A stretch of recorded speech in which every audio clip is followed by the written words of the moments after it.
introduction just to get to the text as soon as possible. But I'm going to be doing another reading of another book on the channel. I've done The Hobbit before, and that had some awkwardness based on when I started because I didn't really think it through, and I can't actually monetize those. So I'm actually going to be moving back to some more public domain works so I can properly do all the normal stuff with them and not run into any stickiness around the videos themselves. And also I've just wanted to do more readings on the channel in general. If it's the name of the channel, I love books, I love reading, and yeah. So it's going to be a lot more like classic stuff that I'm going to be doing, just because it tends to be what is in the public domain. And we're going to be starting with one of my favorites as someone who kind of specialized in the early modern period, as in when I was studying English at university, which is one of the classics because it shows up in almost every single class that covers this period in England and like Britain, and that is Mary Shelley's Frankenstein.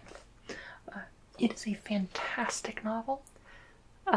Normally, I recommend anyone who hasn't read the novel or hasn't read in a while to reread it because it is a fantastic novel, but I'm going to be doing that right now, so you don't have to worry about it.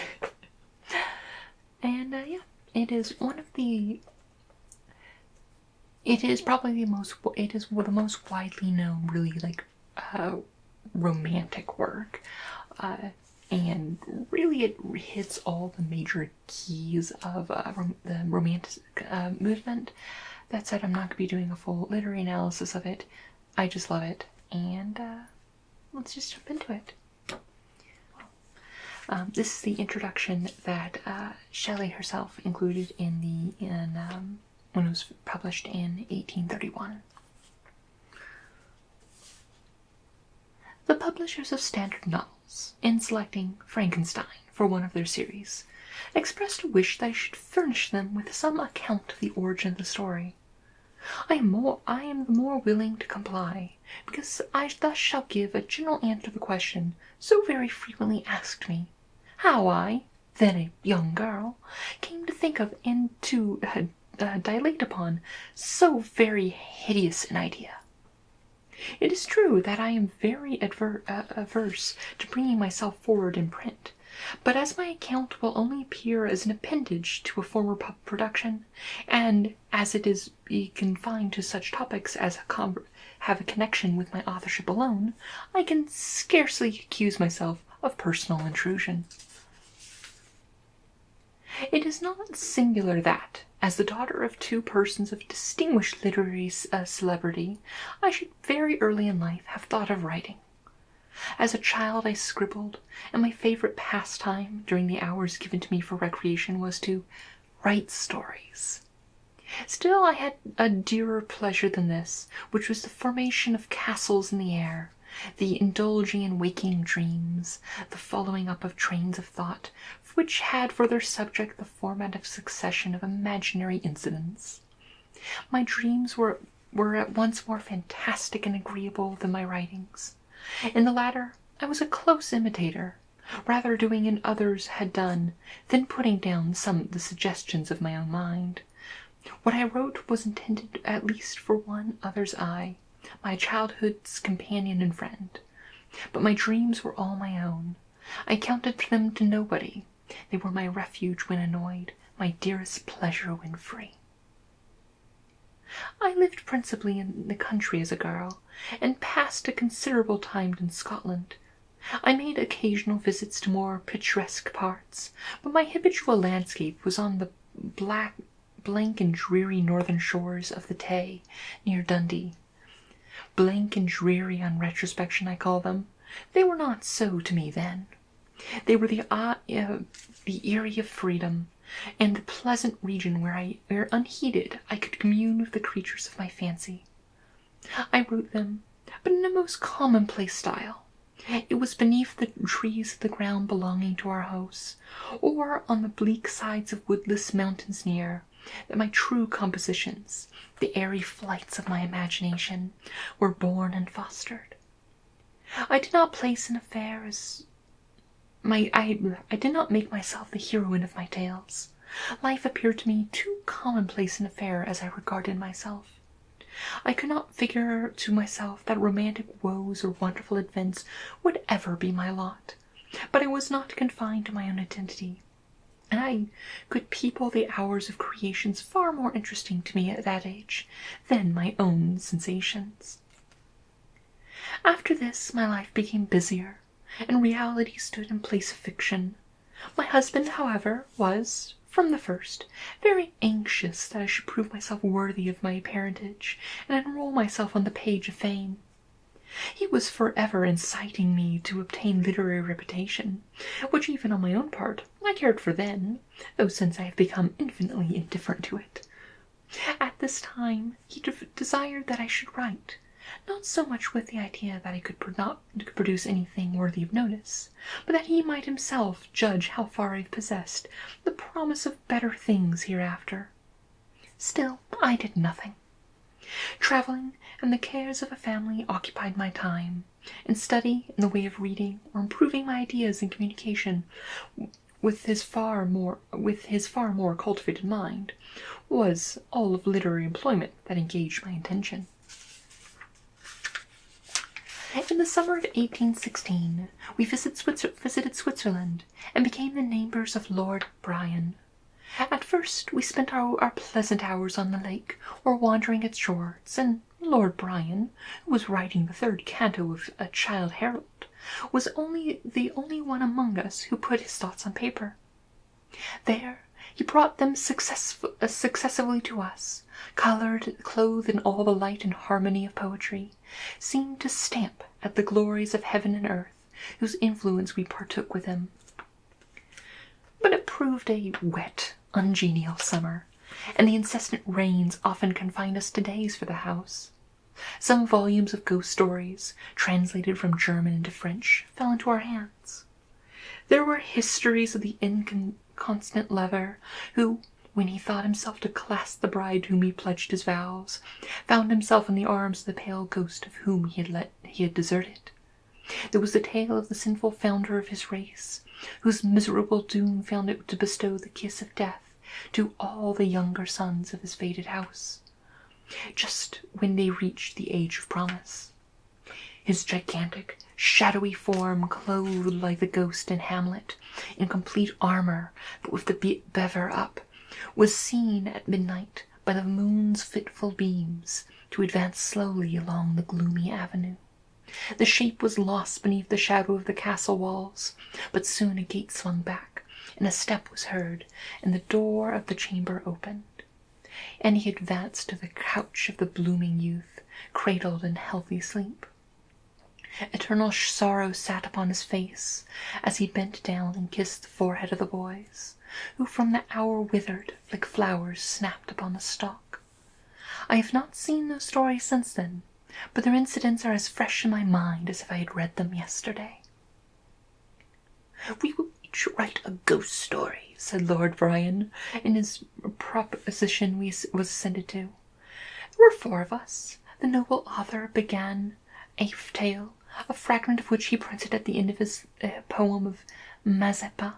Shelley, more apt to embody ideas and sentiments in the radiance of brilliant imagery, and in the music of most melodious verse that adorns our language, than to invent the machinery of a story, commenced one founded on the experiences of his early life. Poor Polidori had some terrible idea about a skull-headed lady, who was so punished for peeping through a keyhole. What to see I forgot. Something very shocking and wrong, of course. But she was reduced to a worse condition than the renowned Tom of Coventry. He did not know what to do with her, and was obliged to dispatch her to the tomb of the Capulets, the only place for whom she was fitted. The illustrious poets, also, annoyed by the platitude of the prose, speedily relinquished their uncongenial task. I busied myself to think of a story to rival those who had excited us to this task, one which would speak to the mysterious fears of our nature and awaken thrilling horror, one to make the reader dread to look round, to curdle the blood and to quicken the beatings of the heart. If I did not accomplish those things, my ghost story would be unworthy of its name. I thought and pondered, vainly. I felt the blank incompatibility of invention, which is the greatest misery of authorship, when dull nothing replies to our anxious invocations. "Have you thought of a story?" I asked each morning, and each morning I was forced to reply with a mortifying negative. Everything must have a beginning, so to speak in sentient phrase, and the beginning must be linked to something that went before. The Hindus give the world an elephant to support it, but they make the elephant stand upon a tortoise. Invention, it must be humbly admitted, does not consist of creating out of void, but out of chaos. The materials, in the first place, be afforded. It can give form to dark, shapeless substances, but cannot bring into being the substance itself.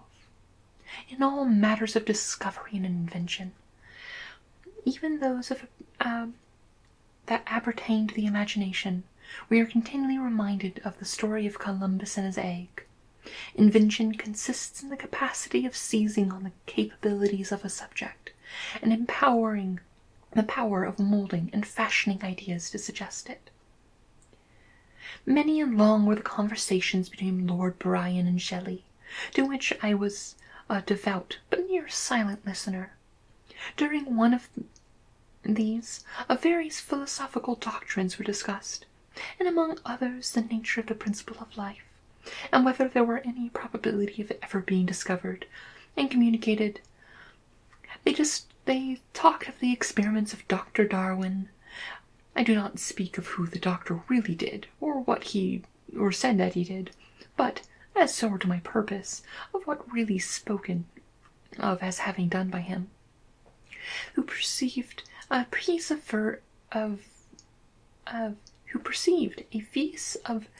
vermicelli in a glass case, till by some extraordinary means it began to move with voluntary motion.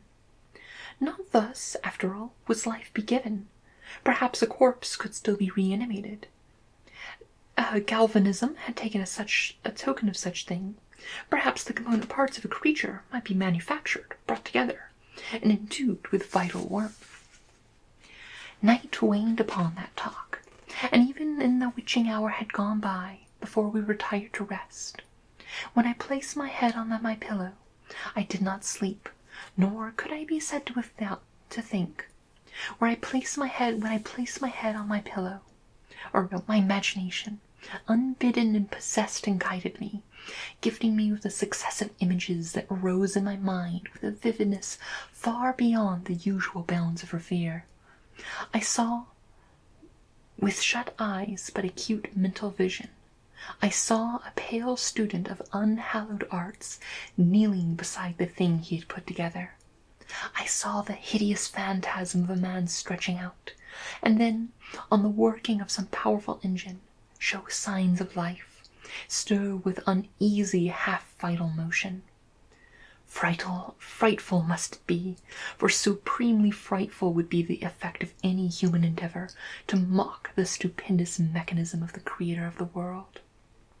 His success would terrify the artist. He would run away from his odious handiwork, horror-stricken. He would hope that, left to itself, the slight spark of life which he had communicated would fade, that this thing, which had received such imperfect animation, would subdue into a dead matter, and he might sleep in the belief that the silence of the grave would ever quench that transient existence of the hideous corpse, which he had looked upon as the cradle of life. He sleeps, but he is awakened. He opens his eyes and beholds the horrid thing standing at his bedside, opening his curtains, and looking on him with yellow, watery, but speculative eyes. I opened mine in terror. The idea was so possessed in my mind that a thrill of fear ran through me, and I wished to exchange the ghastly image of my fancy for the realities around. I see them still, the very room, the dark parquet, in the closed shutters with the moonlight struggling through, and the sense I had at that glassy lake and white high Alps were beyond. I could not see so easily to get rid of my hideous phantom. Still it haunted me. I must try and think of something else. I recurred to my ghost story, my tiresome, unlucky ghost story. Oh, if I could only have contrived one which might frighten my reader, as I myself had been frightened that night. Swift as a light and cheering was the idea that broke upon me. I have found it! What terrified me will terrify others, and now I need only describe the spectre which had haunted my midnight pillow. On the morrow I announced that I had thought of a story. I began that day with the words, "It was on a dreary night of November," making only a transcript of the grim terrors of my ghostly waking dream. At first I thought of but a few pages, of a short tale, but Shelley urged me to develop the idea at greater length. I certainly did not owe the suggestion of one incident, nor scarcely one train of feeling, to my husband, but for his incitement it would never have taken the form which it had presented in the world. From this dedication I must accept this preface. As far as I can recollect, it was entirely written by him. And now, once again, I bid my hideous progeny go forth and prosper. I have affection for it, and for the offspring of happy days, when death and grief were but words, and found no true echo in my heart. Several pages speak of many a walk, many a drive, and many a conversation, when I was not alone, but my companion one who, in this world, I shall never see more. But this is for myself. My readers have nothing to do with those associations. I will add but one word to the alterations I have made. There are the principality of those style. I have changed no portion of the story, nor introduced any new ideas or circumstances. I have mended the language where it had been so bald as to interfere with the interest of the narrative, and those changes occur almost exclusively at the beginning of the first volume. Throughout, they are entirely confined to the parts as were mere adjustments to the story, leaving the core and substance of it untouched. London, October 15th, 1831. Mary Shelley. Preface, which was written by Percy Shelley. The events on which this fiction is founded, and has been supposed by Dr. Darwin, and some physiological writers of Germany, of not an impossible occurrence. I shall not be supposed as according the remotest degree of serious faith to such an imagination, yet, in assuming it as the basis of the work of fancy, I have not considered myself as merely weaving a series of supernatural terrors.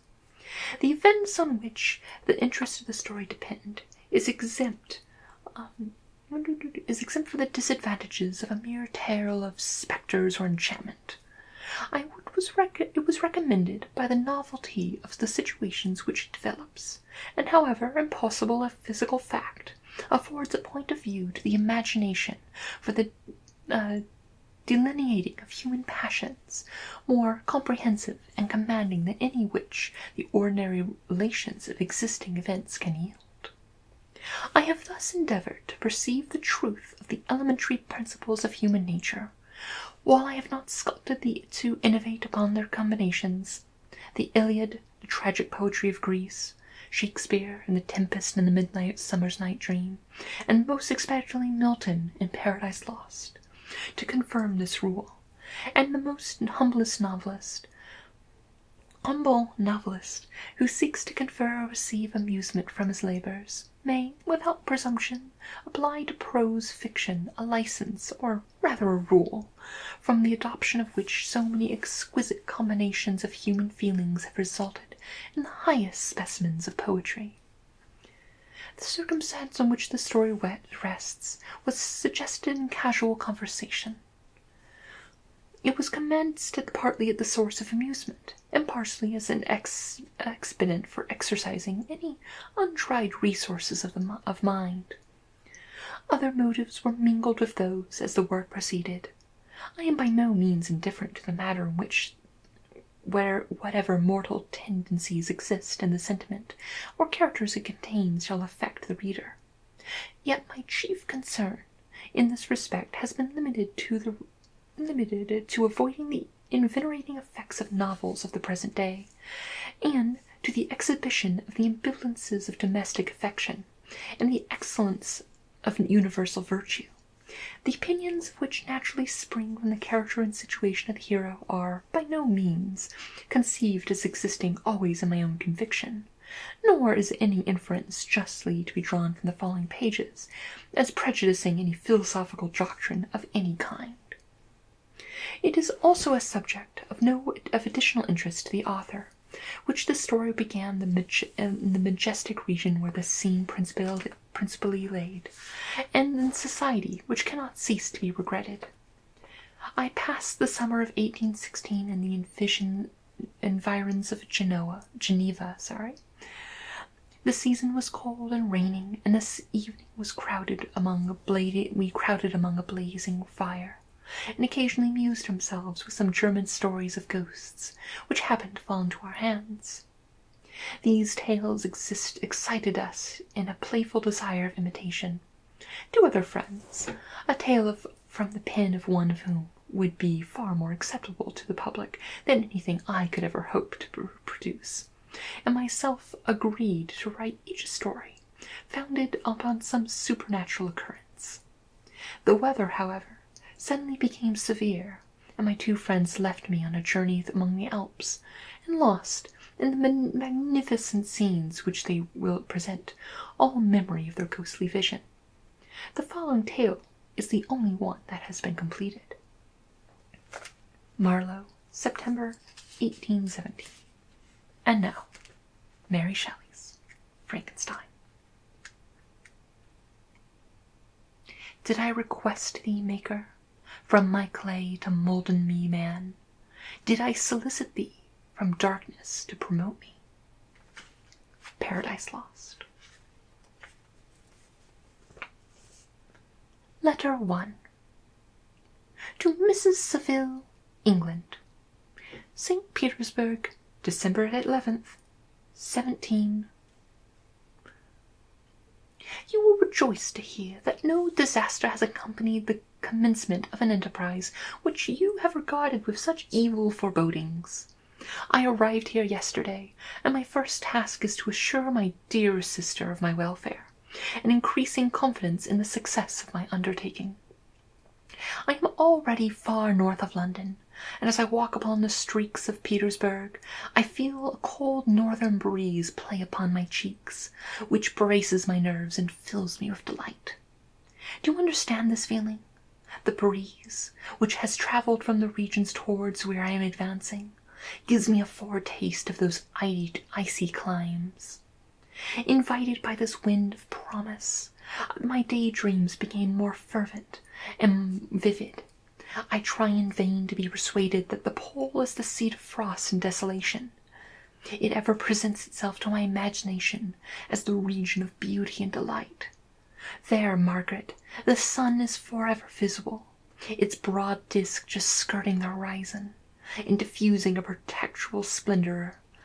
There, for with your leave, my sister, I will put some trust in the preceding navigators.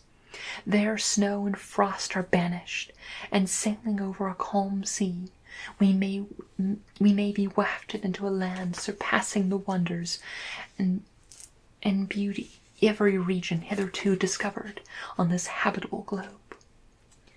Its heavenly bodies undoubtedly are in these undiscovered solitudes. What may not be expected in a country of eternal light? I may discover the wondrous power which attracts the needle.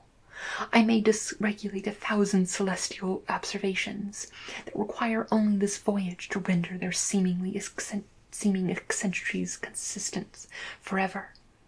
I shall saturate my ardent curiosity with the sight of a part of a world never before visited, and I may tread a land never before imprinted by the foot of man. These are my excitements, and they are sufficient to conquer all of my fear of danger or death, and to induce me to commence this laborious voyage with the joy a child feels when he embarks on a little boat, with his holiday mates, on an expedition of discovery up his native river.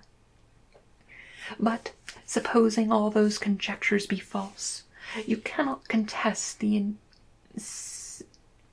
inestimable benefits that will confer upon all mankind to the last generation by discovering a passage near the poles to these countries, to reach which at present so many months are requisite, or by ascertaining the secret of the magnet, which, if at all possible, can only be effected by an undertaking such as mine. These reflections have dispelled the agitation which I began my letter, and I feel my heart glow with an enthusiasm which elevates me to heaven. For nothing contributes more to the tranquillize the mind as a steady purpose, a point as which my soul may fix its intellectual eye. This expedition has been my favorite dream of my early years. I have read with ardor the accounts of various voyages that have been made in prospect of arriving at the North Pacific Ocean through seas that surround the pole. You may remember that a history of all the voyages made for the purpose of discovery composed the whole of our good Uncle Thomas's library. My education was neglected, yet I was passionately fond of reading. These volumes were my study day and night, and my familiarity with them increased that regret that I felt as a child on learning that my father's dying injunction that had forbidden my uncle to embark in a seafaring life. These visions faded when I pursued, for the first time, those poets whose effusions entranced my soul and lifted it to heaven. I have also become a poet, and for 1 year lived in a paradise of my own creation.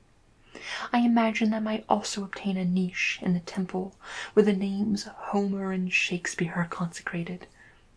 You are well acquainted with my failure, how heavily I bore that disappointment.